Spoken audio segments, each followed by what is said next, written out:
it starts, I just want to explain the little cup. So you already know this is to write on the little cardboard.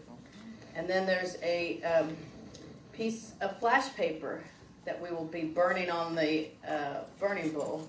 And Reverend Warren will explain to you what to put on that. There's a little blue piece of paper that you can use to write any notes or any thoughts that pop into your head during any of this process, but we'll also be using it in the white stone ceremony part. And then there's a white stone that we will use during the white stone ceremony part that I'll explain. And you have a pencil, because pencil works best on all of that. So, there you go. And the cup is for the communion later. No, that's your own little collection bowl. Okay. Just kidding. Oh, you want this. Oh, I didn't change the picture. That's Did all you right. have a joke? No, that's all right. You don't have to worry about that. Okay. Okay. No, I don't have a joke today. Oh, So, wow. because of this service takes a little bit longer, so I didn't want to slow it down. But anyway, Happy New Year, everybody. Happy New Year. Today, we are doing, of course, the burning bowl and white stone ceremonies, and they are very they're very significant. I've got it turned. You can't hear very well. They're very significant in our life if we learn exactly what they signify and we follow through with it. Like everyone, sometimes we have New Year's resolutions and we follow through with them, and sometimes we don't. Sometimes, though, we make them so grand that it's hard to follow through with them. But I did see something this morning on the news that this one gentleman had put it, I think it was, anyways, many years ago, 2012 or something like that, he had made the New Year's resolution to lose something like, it was quite a bit, it was something like 170 pounds, so he must have been heavy, obviously. And so he said it took him 2 years to do it, but he has kept it off for something like 10. So, even though sometimes we make grandiose resolutions, and it may take us a little bit longer, it's still, you're completing it. And that's the whole point. It's not about having a certain time frame on it, and although I do that to myself, we are very critical about ourselves usually. So the burning bowl ceremony today, part of the ceremony is what I'm going to cover with you, and then Reverend Francis is going to do the white stone ceremony. And the burning bowl ceremony is about releasing things like that. Like the idea of that I have made this resolution, and if I don't get done before 12/31/2024, then I'm a failure. But he kept on going. That example I showed you, he kept on going and made it to that, maybe in the second year, but still he made it. And so we don't need to be critical necessarily about what we're doing. Obviously, he'd lost some in that first year, I would think, to be able to be on that same process. So we don't need to beat ourselves up, and that's one of the things that we need to release. We need to release the idea of beating ourselves up on things that we think that we haven't completed. There is all sorts of ideas, if you think about that, of how you can look at that. One idea that we can all share in, and one idea that I'm going to release today, which I usually don't tell that, but what I'm going to release is the idea that the 15 acres that we have over at 3180, Georgia 20, that we had to complete that. Now, that doesn't mean, who knows, maybe we will complete it at some point. I don't know what's going to happen with that property, but right now is not the time.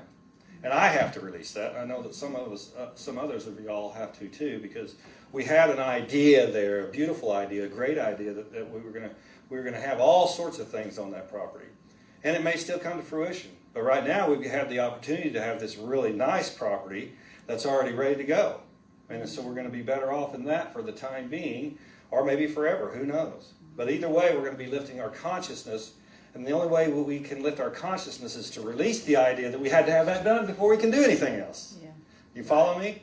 Right. So you can't beat yourself up over things. You have to be able to understand that the burning bowl ceremony is about releasing all those things. Releasing thoughts of ill toward others, releasing thoughts of people who have ill toward you. Ill will toward you. Okay? Because no ill can come upon you unless what? Unless you accept it. Right. So don't accept it. That's all we have to do. And this being a new year, of course, a lot of us here in Georgia are saying it's a great new year because we just set a new record by beating somebody in the Orange Bowl by more than any other bowl ever happened in the history of bowl games. 63-3, my gosh. Playing the third string. Yeah, exactly, half the game, the third string.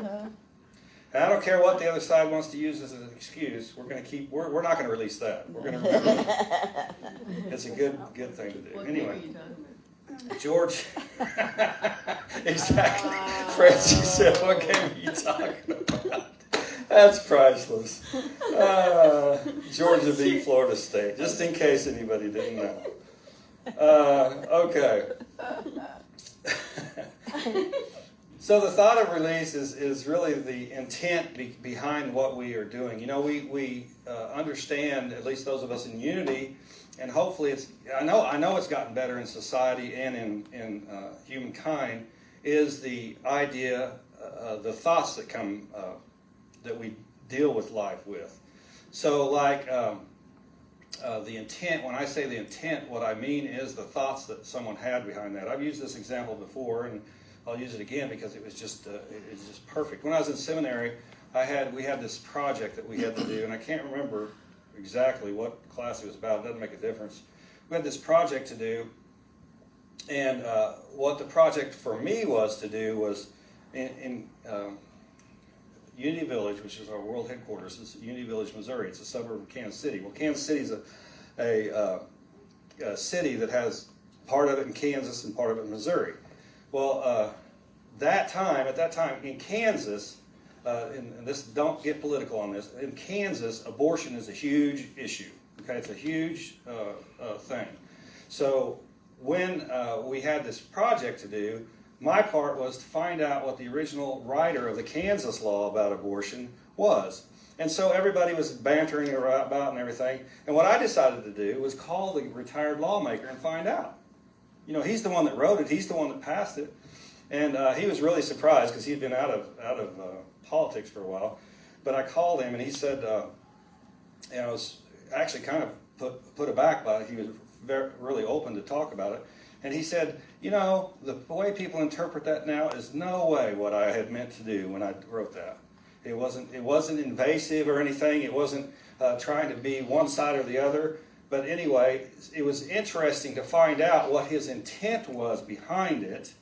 Was not the intent or not the reading that a lot of people had from it. So sometimes our intent, no matter whether they may be good or not good, is not understood as that from someone else. That maybe you intended it for, maybe not. You follow me? Mm-hmm. There are many things that happen that way in life. And one of the biggest things that happen that way in life that I and everybody has seen is the idea of the Bible. The Bible is supposedly the gospel. And the gospel, the word gospel, means literally good news. And yet a lot of people look at the Bible and say, you know, well, how can that be good? How can this be good? Well, the intent at the time may have been good, but us reading it in our society today may try to scratch our heads and say, how could that be good? But it's our responsibility as I'm trying to put this in a way, because I've been thinking about this for a while, is how we classify, not classify necessarily, but clarify what we are in unity. Because we are Christian, but we're beyond Christian. We're beyond what Jesus was teaching. We take Jesus' teachings and further them like he instructed to do. So in other words, how to do that, I mean, some people can say we're still Christians. Some people can say we're beyond Christianity, whatever you want to say.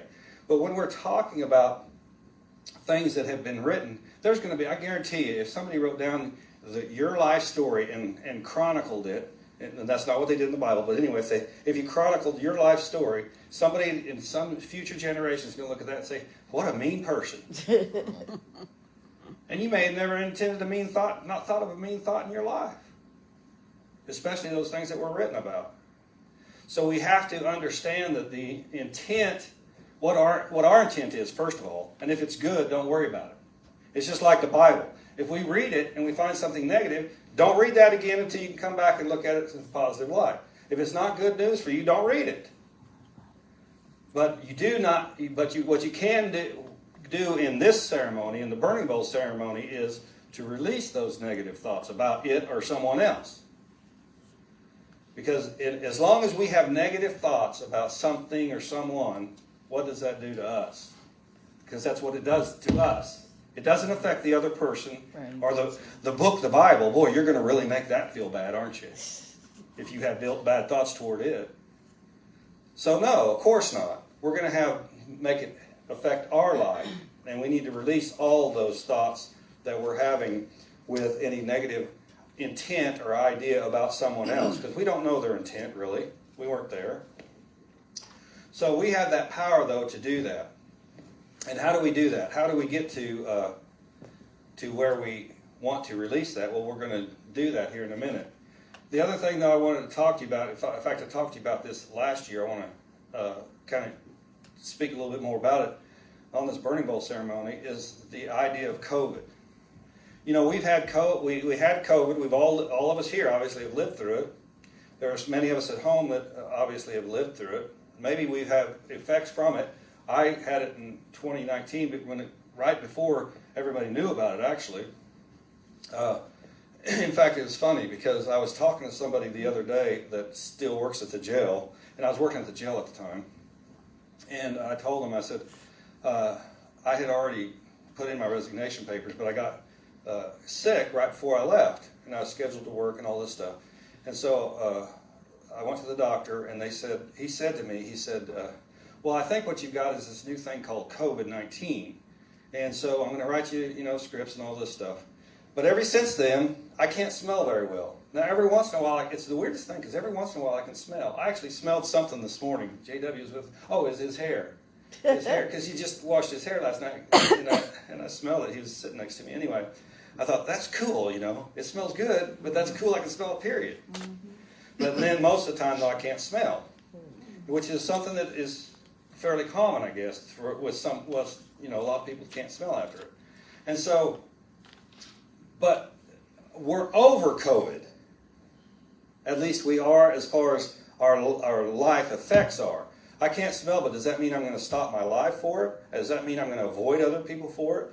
No, that doesn't mean that. And it's the same with anything. And I also know a lifelong friend is an allergist, he's a world-known allergist in Wichita, Kansas. And he has always said, before COVID and everything, he said, the reason people have allergies and things, and this is before COVID, he said there's more allergies now than there used to be, is because our kids don't go out and play with things. They're not exposed to anything. And if that's the case, I'm not saying, I wouldn't say COVID is good, but I would say we still, after this, whether you've had an immunization or whatever you feel comfortable with, even if you haven't, we can go out and not be afraid. If we live afraid in our life, then we need to release that. We need to release that being afeared of anything, because that's not living, really, is it? No. It's really going through life just, that's really like the old Christian belief. Well, if I'm saved now, I'm going to go to heaven, but that's all. I'm just lasting out my days here. That's not the way Jesus was teaching us to live. Jesus was teaching us to live that heaven is here on earth. When we accept the Christ within us, we can live as if heaven is here on earth. So when we live as heaven is here on earth, we can sustain those thoughts of perfectness that we are and that we can be even more of. And that we have, first though, that we have to release that. Remember I told you last week, I think, or a couple of weeks ago, about that study, which I'm always happy when these studies come. All I was going to say is I'm always happy when these studies come out, but actually I'm always happy when they come out my way. Yeah, I'm not going to lie about it. But anyway, this study came out that is a very, and it's a few years old. I told you about it a couple of weeks ago. Study came out, which is more important, to have not good thoughts or to release negative thoughts. And a lot of y'all may have thought one way or the other, and that's okay either way. It doesn't make a difference. But the truth of the matter was, the more important was to release the negative thoughts. And the idea behind that is because that's holding us back. And it will continue to hold us back as long as we allow those thoughts to exist. We give them power. And the only reason they exist is because we give them power. So heaven is here on earth is produced by heavenly thoughts. And that's up to who? That's up to us. So this is what Fillmore says about new birth, which is what we're going into today, in Francie's part. He says the realization by man of his spiritual identity. That's releasing all that stuff. With the fullness of power and glory that follows. A birth is coming into a state of being. Man first, we are firstborn. We think of ourselves as a state of physical being, and then we think of ourselves as flesh, material. The new birth, though, happens in the coming into a higher state of being, that understanding our spiritual being. That is alive in the fact that man is like God, one with God. So that's what Fillmore says about it. When we understand that idea of the new birth, then we can look at our true self, our spiritual nature, and understand that we don't have to get caught up in all this other stuff that's going on around us. You know, I tell everybody, if the news bothers you, turn it off. Right. Don't watch it until you can understand that, you know, it doesn't have to affect you. Not saying that some things physical don't affect you, but you have to be. If you come from a place with, well, it's like JW asking me about that math stuff. You know, it used to be when I was practiced in math well.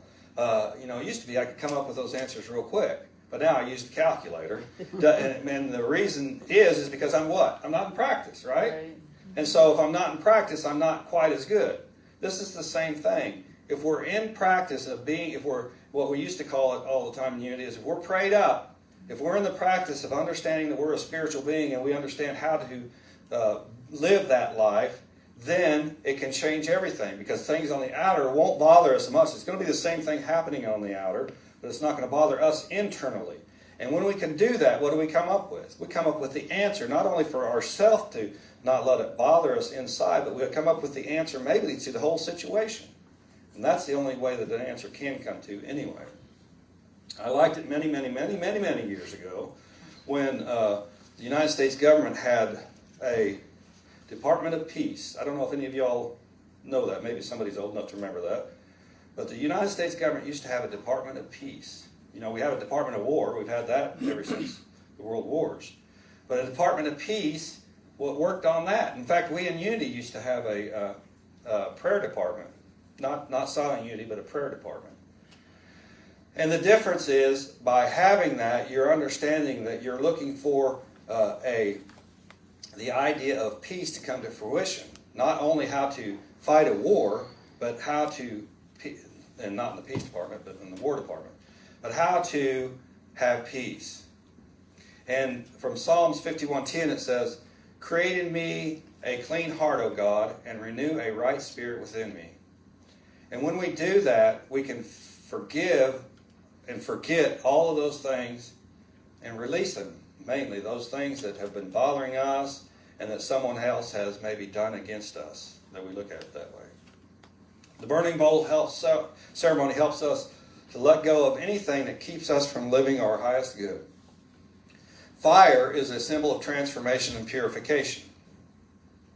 We are transforming ourselves from what we perceive our present existence to be into what we truly are, the Christ, just as Jesus taught us.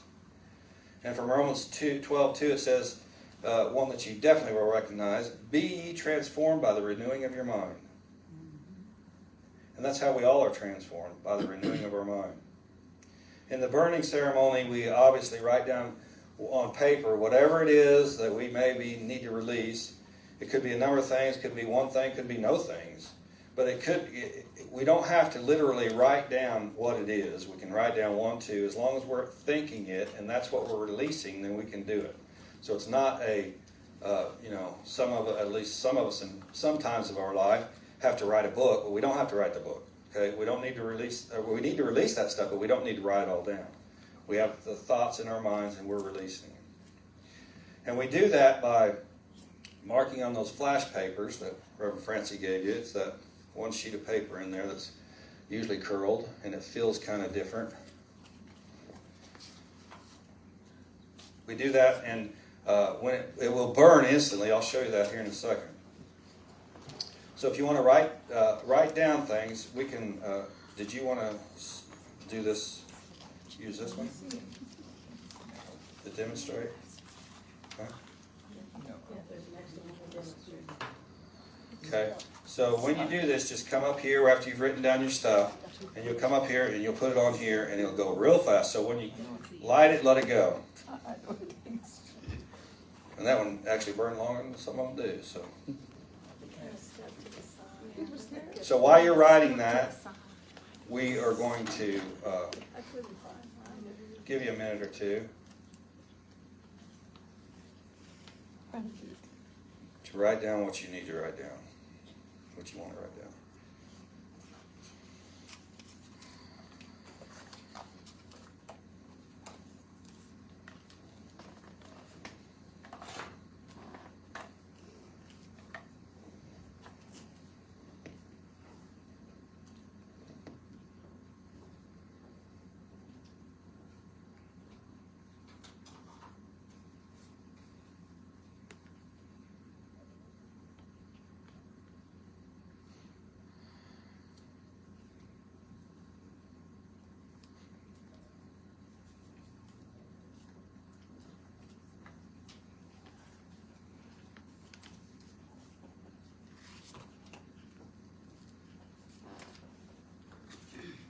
Maria,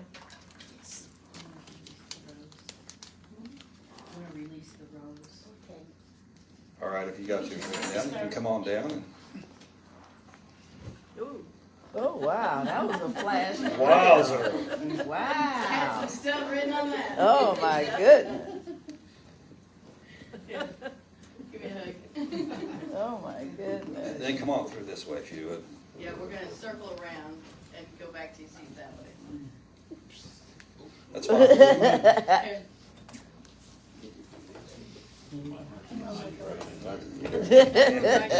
Something is fired up in there. Wow. So great. Nice to see you, Larry.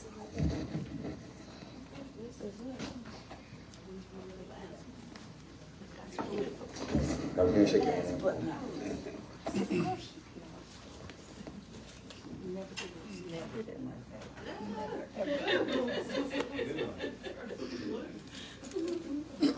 They do this sometimes. Here, go this way. Thank you. Yeah. Welcome. Thank you. Somebody give me a stick. I hope mine doesn't bring the book down. Oh, see, she Well, for me, it was a true sign. A true sign. I was thinking that one thing called somebody. It is. I haven't given a chance. What's up, girl? You doing? Okay. Oh, We're gonna sing. I am free, I am unlimited. There are no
take your cup.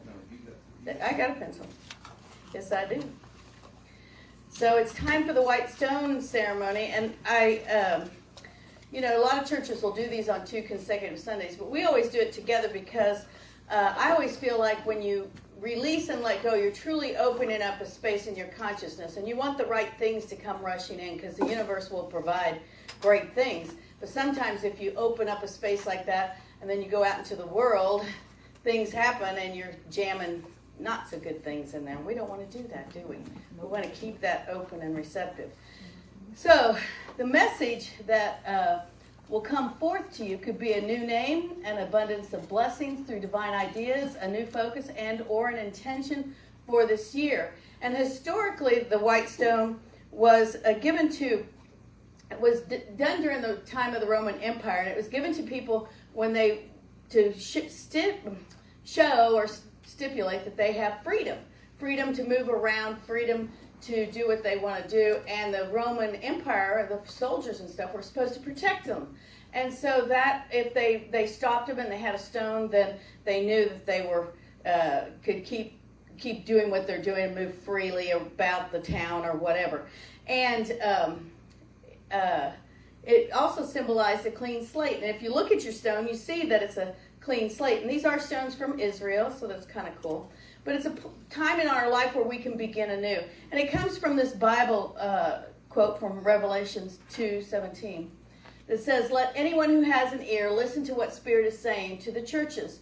To everyone who conquers, I will give some of the hidden manna, and I will give them a white stone, and on the white stone is written a new name that no one knows except the one who receives it." And I like to look at it more metaphysically, and it's just a slight interpretation change here. Let anyone who is receptive hear what Spirit is saying, which is important. And we're in this space right now where we've opened up from the burning bowl. So we should be in a place where we've gotten rid of some negative stuff and we're ready to receive this messages from Spirit. To everyone who overcomes challenges, every challenge you have, when you overcome it, you're open up a space for God to rush in with some good. Or can let go of a negative thought about anyone. You can now put in a positive thought. Spirit freely gives the awareness of the abundance of good that is within each of us. And I think this is so important for us to have this physical action that we take in order to keep that awareness in our minds of listening to God and knowing that our highest good is coming forth, that we get to bring that forth in our life, and we can do it each and every day. And we can receive a word. We can receive an intention to help us direct our lives. I have a word search for you. Oh, I'm sorry, I didn't do the rest of it. Spirit also gives freedom from any pain, discomfort, or apparent lack. It is within this state of freedom that is written a new blessing, a new message, a new focus, and or an intention that no one knows except the one who receives it. So your message is your message. It's not anybody else's message, but it's great to share with other people, to give them hope, to give them faith, to let them know that if you are experiencing something good, they can have that good too. All right, I got a word search for you. Whatever your first 3 words are, take your little blue sheet and write it down. If you only see 1 or 2, just write those down. But look at the word search and pick your words. Every time I look at it, my mind goes to a different word. So it's not like you're going to keep hitting the same ones every time. We're supposed to find 3 words. Yeah. And write them on that blue slip of paper.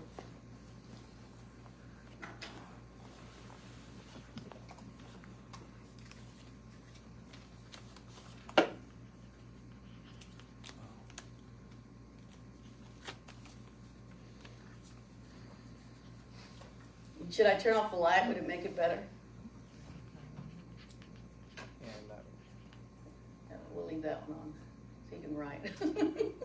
Sometimes the contrast is better without that bright light shining on.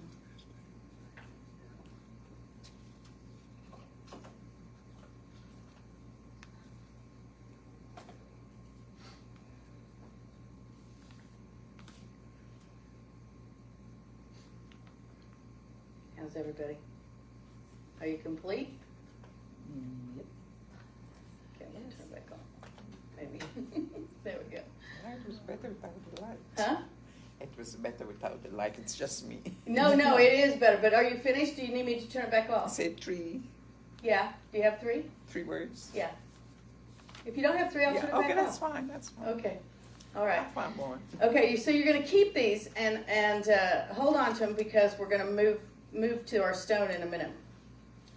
But the word intention is defined as this first.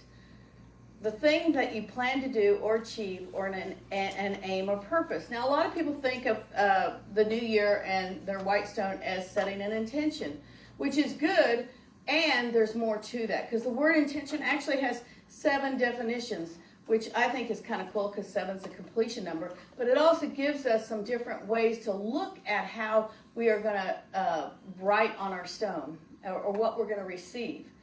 So the second one is a determination to act in a certain way, resolve.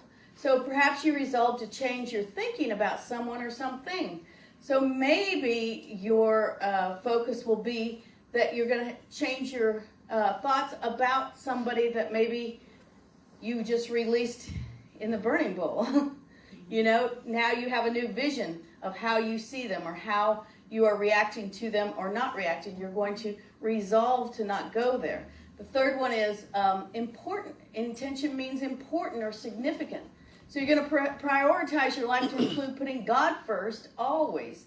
And that's huge right there. You know, we talk about the golden key in unity and how the focus of that is to put God first. And that's a great intention to have in your life. The fourth one is what one intends to do or bring about. An intention is what one intends to do or bring about. And what do you want? You know, I think the new year comes and we think we know what we want, but we have to change up. And like Reverend Warren said about the campus, I mean, I'm telling you, we worked so hard all these years, 12 years we've been here, to try to manifest that building out there. And with building costs gone up and all that stuff, we downsized, we got new plans, we worked toward a new goal, and we were working towards that. But you know what? Driving to Dollar Tree one day, that building was there with a for sale sign in it. And in 3 weeks' time, we had that building. Now you tell me, do we keep plugging away at something that's not working and taking forever? Well, we didn't buy that property until 2015, but still, you know, for 7 years or whatever, do we keep plugging away at that, or do we see the possibilities in something new? And so you have to decide what you want. And you have to decide what is the most important thing. We didn't want to be in this space anymore. God, we bless it. We send God blessings to whatever's going to happen next. But we wanted to be in a place that we could call home, a church home. And so this has fallen into place so easily. It's unbelievable. But perhaps you want to change your career or make a commitment to tithe or learn to receive and accept your good. You know, that's a hang up for a lot of people. They just can't even accept their good.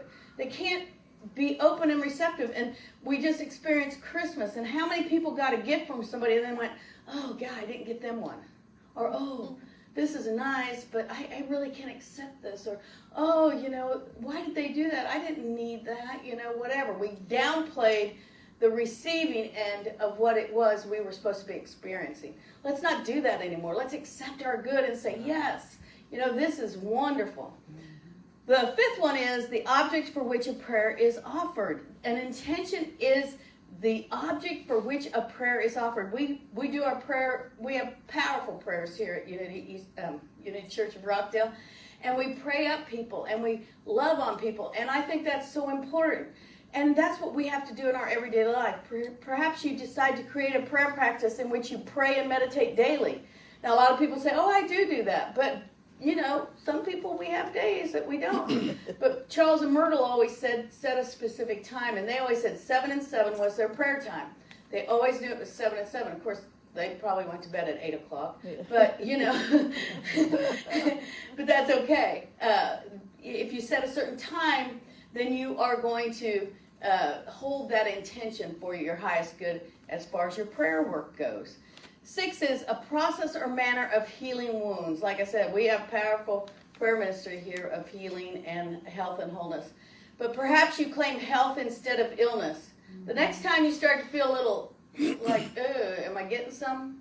Don't focus on that. Focus on health and healing. And know that you are complete and whole, and that the energy within your body responds to that. It will go, those little cells will go to whatever bacteria or whatever is churning in there and zap them and heal them if we allow it to do its natural work. Claim strength instead of weakness in all areas of your beingness. I'll tell you what, I know that today I don't have the same kind of strength I had 10 years ago. But I'm not going to stop myself from say, oh, I'm so weak, I can't do this. I mean, I could pop a jar like this, you know. Now I have to get the rubber thing out. I have to bam it just right. I have to twist my body just so to get it open. Or go, Warren, can you open this? But, you know, I'm not going to claim that I don't have the strength to do it. I am going to claim that I have the strength that I've always had. We do this, though, don't we? Anyway. Claim motivation to have enough time, love, energy to be the best you. Yeah, don't tell yourself, oh, I can't do this, I don't have time, or I'm too old, or you know, I don't have the money, or I don't have the resources, whatever. Don't do that. Tell yourself if it's something you want, tell yourself you can do it. And you can do it. You will be able to do it. It doesn't matter. And perhaps you forgive yourself, which is a most powerful way of healing of wounds, is to forgive yourself. You released stuff today. That's a healing in itself right there. You're healing yourself through that. But you have to continue to keep that flow of that idea that we are releasing that energy. Okay, 7 is a concept. Intention is also a concept considered as the product of attention directed to an object of knowledge. So something that you've learned. You know, we know a lot more than we think we know. And when something pops up and we have the answer, I mean, how many people doubt themselves and have to Google it to make sure they think they have the right thought? Do you know what I mean? And we don't even have to do that. If we think that's what it was, and that's the first thing that popped, trust. Have faith that God's directing you. I surprise myself all the time with the boys. And because J.W. can be like a walking encyclopedia. If he's heard something, he'll repeat it back. And it was something about frogs the other day, and I was like, I don't know if that's right or not. Or spiders, that's what it was, I think. Anyway, I had to Google. Then I said, no, I don't know if that's right. Yeah, it is right. And then I Googled it anyway, and I thought, why am I doing this? If I feel like I got the answer, then let's move forward to that and celebrate that information came through. And you know what? We don't have to think we know everything, because through the power of God and our consciousness and being connected to our ultimate source, guess what? The answers will come through if we allow them to come through, because God wants us to have all the answers and know things, you know. But in this spiritual journey, we also know by doing that we can take the information we learn here and live it. That's what unity has always been, practical Christianity. We go out and live these truths we know. And that's what makes a difference, and that's what makes people want to come and see what you're learning and experiencing at church. It is the birth of a new day, the birth of a new you. New birth. I like to think of new birth and rebirth like a whirlwind, you know, because it can feel so good, and yet it can feel so scary too, can it? It can almost feel like a struggle if you hold back, if you haven't really truly let go. But our message for this new year should be something that's going to bring forth your highest good, that's going to allow you to experience life in a new way. That's what new birth is all about, isn't it? It's about that. And I like to think of it as like when you put on a pair of jeans and they just feel too tight, or you're trying to cram your feet into some shoes that you just love, but they really don't feel good. You know, we don't want it to feel like that at all. We want it to feel like we're putting on our old sweats or stretch, yoga pants and putting on our flip-flops or house shoes and feeling all cozy and comfy. That's how we want this new birth to feel. You know, if you ask any woman that's given birth and had an easy time and had a difficult time, which one is she going to choose for the next birth? The easy time, right. And that's what we should choose with our lives. Giving birth in that new, easy way. And whatever our spiritual message is that we're going to receive, it's going to feel like that. It's going to feel like that new birth just is coming, that we are just getting excited. I mean, we have a lot of exciting things going on with this new church. And I don't even like to say new, I like to say our permanent church, you know, because this is going to be it for this existence that goes forth. And it's so cool. And so we have to just look at that and move forward with those ideas that we are here to receive the message, and we know that this is exciting times. So to take us to this idea of finding our message, we're going to do a little meditation.